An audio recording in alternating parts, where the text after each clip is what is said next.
Hey everybody, Peter Zeihan here, coming to you from the South Carolina coast, and today we're going to talk about the normal things that I talk about when I'm walking on a beach, and that's Chinese finance. I almost got that out with a straight face. Okay, for those of you guys who have been watching the Chinese markets and their economic recovery slash not recovery over the last year, you'll notice that it's kind of been a shit year for them.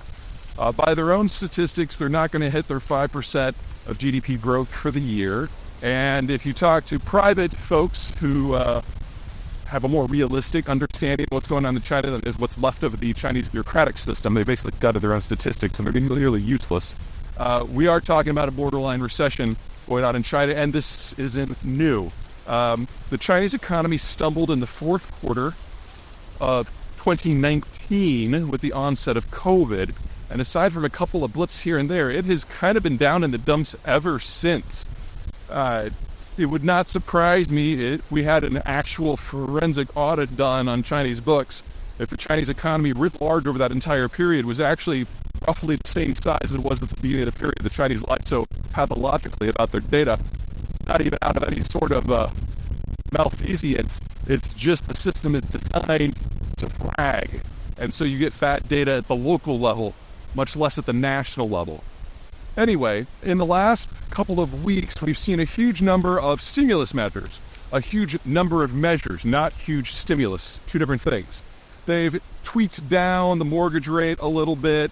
They've reduced something called the reserve requirement, which is the percentage of bank deposits that have to be held back at the bank in order to bank loans. I mean, all of these things are mildly stimulatory, but they really don't get to the core issue that China now has so few people under 50 that there just isn't much of a consumption base that can be goosed with anything. And that's before you consider that the government of Chairman Xi Jinping really doesn't see private consumption as a meaningful driver of economic growth from an ideological point of view. The idea that people would spend on themselves as opposed to spend on the state is something that seems to be a little bit alien to him based on his rhetoric and his speeches. Anywho, it also kind of ignores the point.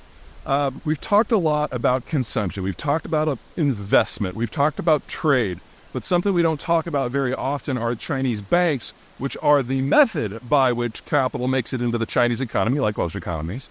And that is also completely broken.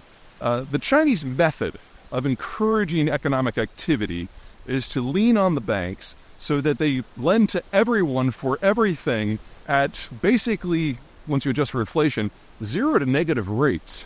And if you put a bottomless supply of capital in front of anyone, they will of course gorge on it and you will get economic growth, but whether or not it is stable or sustainable is of course questionable. Basically, for those of you in the United States, I've just described subprime or Enron or the savings and loan crisis. And it's all fun until such time as someone actually has to start valuing the loans that are on the books. And when you put a huge amount of credit out there, a lot of these just don't work out. So in the United States, the term we use is non-performing loans when one of those loans doesn't work out.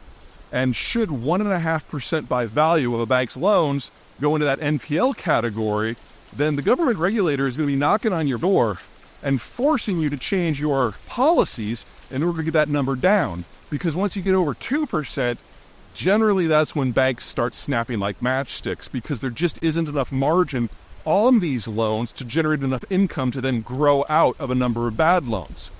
Well, in China, the margin is 0, sometimes maybe even a little negative. And because, let's just say, fiduciary responsibility is not exactly something that translates into Mandarin very well.